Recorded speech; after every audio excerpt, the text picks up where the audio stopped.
In Asia, stocks were mainly higher with the exception of mainland China after a stateside rally saw the Dow Jones Industrial Average and S&P 500 record their best post-midterm elections rally since 1982. The Shanghai Composite fell 0.22%, while the Shenzhen Composite slipped 0.47%. Hong Kong's Hang Seng Index, meanwhile, was largely flat. And looking at all the major Asian markets, Japan's Nikkei 225 jumped 1.82%. South Korea's Kospi advanced 0.67%. And in Australia, the ASX 200 was 0.53% higher. In the U.S., stock futures suggested a slight negative open as markets took a breather from the rally post-U.S. midterm results. At around 3:55 a.m. Eastern Time, Dow futures were seen 7 points lower, indicating a slight higher open of 30 points. Futures on the S&P 500 and Nasdaq were also seen relatively lower. The moves in pre-market trade came as investors shift their focus from politics to monetary policy. The U.S. Federal Reserve is due to announce its latest monetary policy decision later today. Market expectations suggest no change in policy, but investors will be looking for clues on whether there will be further tightening next month.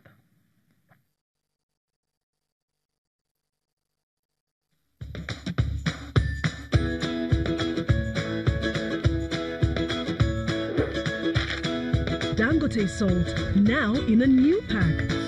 It's not just salt, it's Dangote salt. And to a commodities market, Nigeria is the world's second largest producer of sorghum, otherwise known as guinea corn. This is a food staple and raw material for beverage production and livestock feeds. However, domestic demand is estimated at 8.5 million tons. Well, let's bring in a research analyst with financial derivatives company, Mukhtar Jimo, to tell us more about this. Hello, Mukhtar. Good afternoon. Thank you very much for joining us. Good afternoon. Thank you for having me. Nigeria's sorghum production is presently at 7 million tons. What are the prospects for self-sufficiency? Oh, yes, Nigeria's production is currently at 7 million metric tons per annum, and domestic demand is estimated at about 8.5 million metric tons. And that creates a demand gap of 1.5 million metric tons, which is currently being met by imports. But more importantly is sorghum is major raw materials for the FMCG sector, particularly the breweries, livestock, animal feed, and nutrition. So with the intensifying efforts towards local content policy and backward integration policies, the prospect for this sector is quite enormous. And let me also add that with the escalating trade tension between the US and China, Nigeria is also providing incentive for Nigeria to increase production. China has reduced its sorghum imports from the U.S. by 80% to about 60,000 tons. That was in September.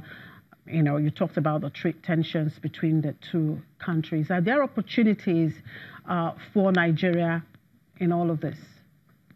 Yes, yes, there are opportunities for Nigeria. China is the world's largest importer of sorghum, and the U.S. is the largest producer of sorghum. But China's major import comes from the U.S. At about 90% of China's import is from U.S. So with the escalating trade tension between the two countries, it's only natural that Chinese importers begin to look for other channels of import. So Nigeria, being the second largest producer of this commodity, should be in pole position to benefit from this. But however, because of the constraint that we have in our local agricultural industry, for example, most of Nigeria's farmers is dominated by small-scale farming at about 80%. So there is a need to create incentive for domestic farmers to increase output and go on a commercial farming.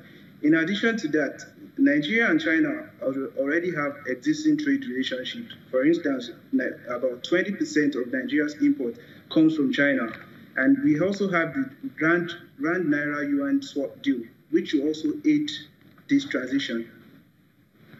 And how vulnerable is sorghum production in Nigeria to insecurity challenges, and what is the outlook for the commodity? Yes, sugar production in Nigeria is mostly dominated by the northern states such as Kaduna and Zamfara.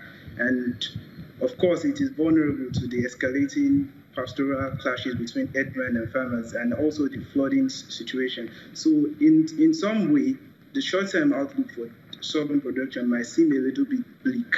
However, when these problems are addressed, the long-term outlook is quite robust. All right, thank you very much for your time, Mokhtar Jimo. Okay. And South Africa's central bank says billions of dollars in fines owed by MTN and Standard Bank to Nigerian regulators could increase the risk to South Africa's financial system. The Nigerian Central Bank in August accused telecoms firm MTN and its lender Stanbic, a Standard Bank subsidiary, of illegally sending $8.1 billion abroad. The Nigerian government has also demanded $2 billion in related taxes from MTN. The South African Reserve Bank said in its semi-annual review of financial stability that the repatriation claim and the $2 billion underpayment in tax amounted to approximately 100% of MTN's market capitalization. Meanwhile, a Lagos judge has adjourned a hearing in the $2 billion dispute between South African telecoms firm MTN Group and Nigeria's Attorney General until December 3. And Burundi plans to establish a securities exchange before the end of this year for companies to raise funds after a slowdown in commercial bank lending. Economic growth output in the East African nation has slowed down since a political crisis in 2015, sparked by President Pierre Nkurunziza's decision to seek a third term.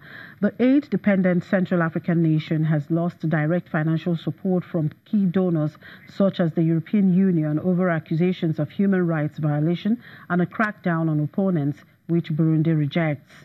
The head of the central bank's capital markets regulatory department said there were several pension funds and insurance firms that were ready to back companies which would seek capital on the market. And we'll take a short break. And when we come back, we will cross over to the Nigerian Stock Exchange for an update on today's figures. To stay with us.